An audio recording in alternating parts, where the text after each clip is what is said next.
Okay, the reminders of the verse, like I say, حتى لا تكون فتنة, that there is no more pressure or persecution. So actually the section really deals with unprovoked aggression, which I promise to come back to. You know that verse in Surah Al-Baqarah, it's a very important one. Chapter 2, verse 191. وَقَاتِلُوا فِي سَبِيلِ اللَّهِ الَّذِينَ يُقَاتِلُونَكُمْ وَلَا تَعْتَدُوا إِنَّ اللَّهَ لَا يُحِبُّ الْمُعْتَدِينَ. Fight in the way of God. Some people quote only here and stop. لا تقربوا الصلاة. Fight in the way of God. If you continue, those who fight again, and believe me, I have seen literature sent to me and questions.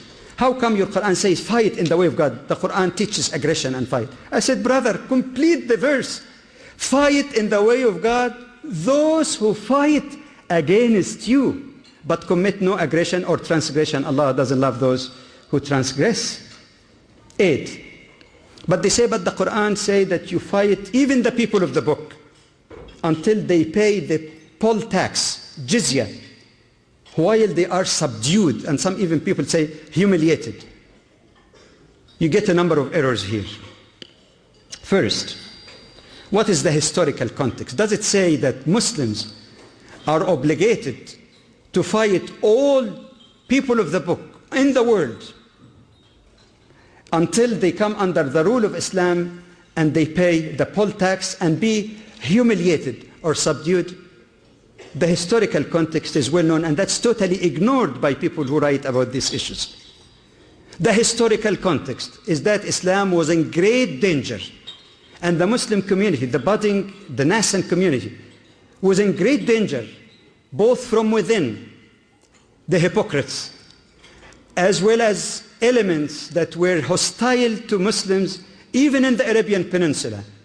Some of the tribes in Medina that betrayed Muslim and cooperated with the enemies at the time of war, which we call today high treason, and harassed Muslim and undermined their religion by all means they can.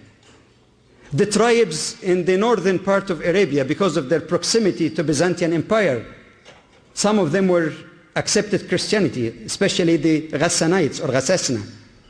And these people showed a great deal of aggressiveness and antagonism towards Muslims, to the point that they committed an act that is regarded today as an act of war. They killed the messenger sent by Prophet Muhammad, peace be upon him, to peacefully invite them to Islam. So when the ayah and the surah is dealing, and again it's surah 9, in that context of enmity, the Byzantines who gathered a huge army in Tabuk, which is now in the northern part of Saudi Arabia, to whip or to remove Islam totally from existence. This is the circumstances where the necessity to defend that community from those great danger would be to fight to subdue them, to stop the possibility of attack against the Muslim community. But then there is a big misconception about the question of jizya. Some people think that jizya is punishment for a person who did not accept Islam, the poll tax, or at best a bribe that when you become a Muslim you will not pay the jizya. They're mistaken on both grounds. In fact, if a non-Muslim under the rule of Islam accepts Islam, he will have greater financial obligations, because he would be required to pay zakah, he would be required to pay zakatul fitr.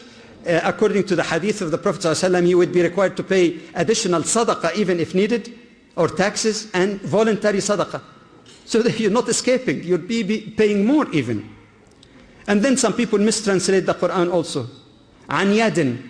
They think an yadin means humiliated. On the contrary, as Imam Shafi'i explained, an yadin means ability. In the Arabic language, yad, like they say, al-yadul ulya khayur min al-yad, yad actually is a symbol of ability. That means, as Muslim scholars interpreted, that you cannot impose jizya on a woman, a child, an old man, a person who's poor. He must be able to pay that poll tax. But what is the purpose of poll tax then?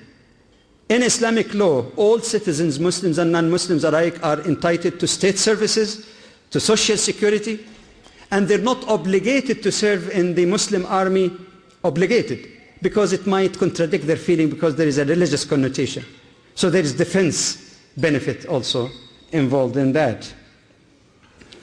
Some people might say, why isn't the secular system better? Why didn't Muslims in the past say to non-Muslims, you pay zakah equally with your Muslim brothers and sisters? But they miss one point. People think of zakah only as tax in the secular sense. Whereas for the Muslim and for those who know about Islam living with Muslims among non-Muslims, that the zakah is not just a tax, it has a religious connotation, and you must have heard about the pillars of Islam, one of which is charity. Actually, it is more respect of the religious sensitivities to say don't pay zakah, which is religious, pay the equivalent, pay jizya.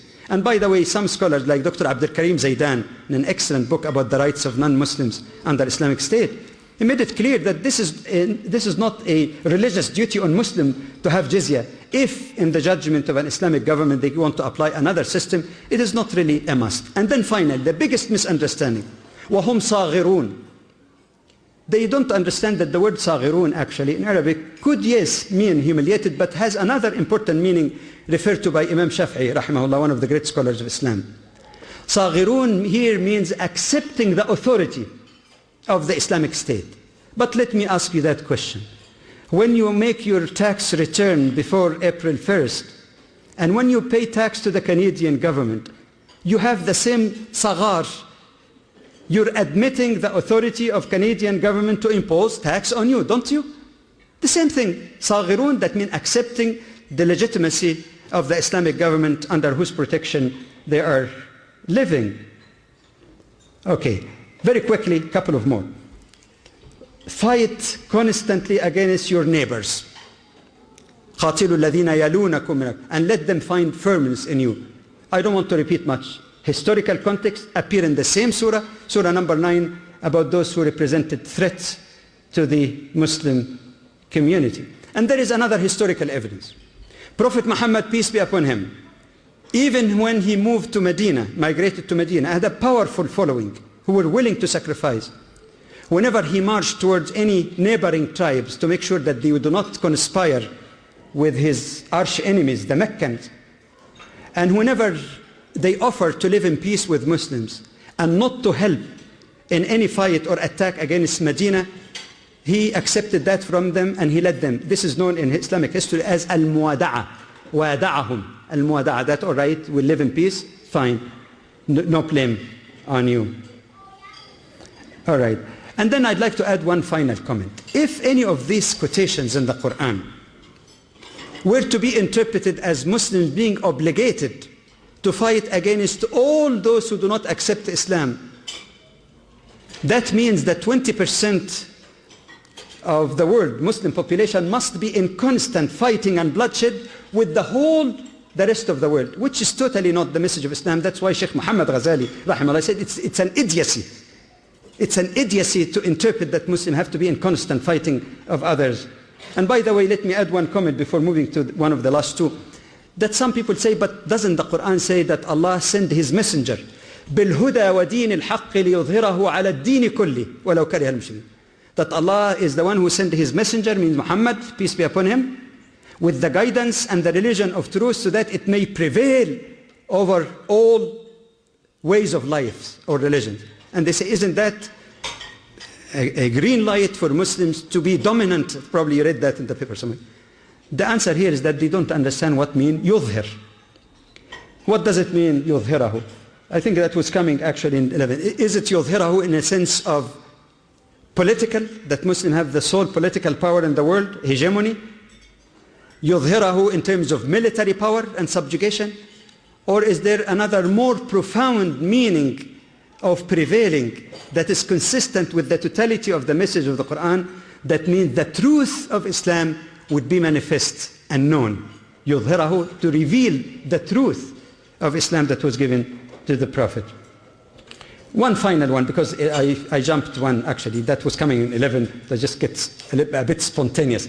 But this is basically the last one.